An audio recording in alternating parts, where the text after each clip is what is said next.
Halo Sobat Santri, perkenalkan nama saya Denira, nama saya Salma. Kita berdua akan memaparkan materi tentang Soal Ramadan Edition. Duh, males banget nih, gak ada yang istimewa, gak ada aktivitas yang seru, jadi gak tahu harus ngapain. Kamu kenapa? Kelihatannya kok kayak males gitu sih? Ya nih, aku males banget. Kira-kira kamu tahu nggak aku kenapa? Nah, kalau itu sih jawabannya Ada di sini. Alhamdulillah, nahmaduhu wa nasta'inuhu wa nastaghfiruh wa na'udzu billahi min syururi anfusina wa min sayyiati a'malina may yahdihillahu fala mudilla lahu wa may yudlil fala hadiya lahu. Asyhadu an la ilaha illallah wa asyhadu anna Muhammadan abduhu wa rasuluh allazi la nabiyya ba'da amma ba'du. Sobat Santri tahu nggak sih, bulan yang akan datang adalah bulan Ramadan. Dan Sobat Santri tahu nggak sih, bulan Ramadan itu bulan apa sih? Nah, Sobat Santri, bulan Ramadan adalah bulan ke-9 di dalam kalender Hijriah. Kata Ramadan berasal dari akar kata bahasa Arab, yaitu rondo, yang artinya panas menyengat atau membakar. Bulan Ramadan adalah bulan yang suci dengan ditandai oleh berpuasa dari fajar hingga matahari terbenam, serta meningkatkan ibadah seperti sholat tarawih, membaca Al-Quran, dan bersedekah.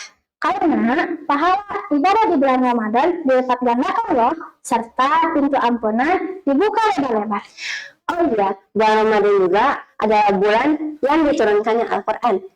Allah Subhanahu wa Ta'ala berfirman di dalam Quran surat Al-Baqarah ayat 185. A'udzu billahi minasyaitonir rajim. Syahrul Ramadan allazi unzila fihi al-Qur'anu hudan linnas wa bayyinatin minal huda wal furqan. Faman syahida minkumus syahra falyasum. Yang artinya, bulan Ramadan adalah bulan yang diturunkannya Al-Quran sebagai petunjuk bagi manusia dan penjelasan-penjelasan mengenai petunjuk itu dan pembeda antara yang benar dan yang batil. Serta karena itu, barang siapa yang berada di bulan itu, maka berpuasalah. Nah, Sobat Santri, ada yang tahu nggak keistimewaan apa saja sih yang harus kita lakukan di bulan Ramadan? Yang pertama, puasa wajib. Umat Islam diwajibkan menahan diri dari makan, minum, serta hal-hal yang membatalkan puasa dari fajar hingga matahari terbenam. Yang kedua, bulan Al-Quran. Al-Quran diturunkan pada bulan ini, menjadikannya waktu yang tepat untuk memperbanyak tadarus dan mengkaji isinya. Yang ketiga, pahala berlipat ganda. Setiap amal ibadah yang dikerjakan oleh kita di bulan Ramadan akan berlipat gandakan pahalanya oleh Allah Subhanahu wa Ta'ala. Yang keempat, ampunan dan rahmat. Bulan Ramadan adalah bulan rahmat, maghfirah, ampunan, dan pembebasan dari api neraka. Dan yang terakhir, solidaritas, yaitu mendorong umat Islam untuk lebih banyak bersedekah dan berbagi dengan sesama. Terus, di bulan Ramadan itu ada aktivitas-aktivitas utama yang dapat kita lakukan, yaitu kalau aku sebut sih itu 1S, 2B, 3M, dan 1P. Apa aja itu teh sama? 1S ialah sholat tarawih 11 rakaat setelah sholat isya, dan 2B ialah bersedekah setelah sholat subuh dan sholat tarawih. Dan satu lagi ialah berpuasa atau sahur dari fajar hingga matahari terbenam. Terus ada 3M nih. Yang pertama, membaca dan mengkaji Al-Quran.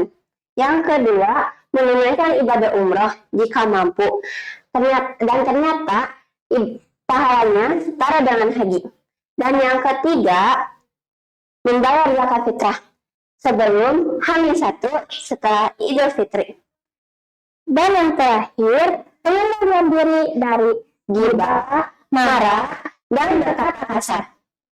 Lalu, sahabat santri, di sini ada pengecualian puasa loh. Ada yang tahu tidak pengecualian puasa itu terbagi kepada 6 golongan loh. Yang pertama, orang sakit. Yang kedua, lanjut usia. Yang ketiga, wanita hamil. Yang keempat, menyusui. Yang kelima, menstruasi. Dan Dan yang yang terakhir, ialah orang yang sedang musafir atau yang sedang dalam perjalanan. terus berakhirnya Ramadan, kita bisa melihat dengan cara melihat hilal, yaitu bulan sabit baru. Yaitu setelah itu diikuti dengan perayaan Idul Fitri, di mana umat Islam merayakan Idul Fitri setelah berpuasa 1 bulan penuh. Jadi, maka dari itu, jadikan bulan Ramadan ini adalah bulan sebagai wasilah kita untuk menjadi versi yang lebih baik. Dan maka dari itu juga, manfaatkanlah waktu, jangan sampai bermalas-malasan lagi ya. Aku qauli hada wa astaghfirullah li wa lakum. Syukran atas istima'akum. Assalamualaikum warahmatullahi wabarakatuh.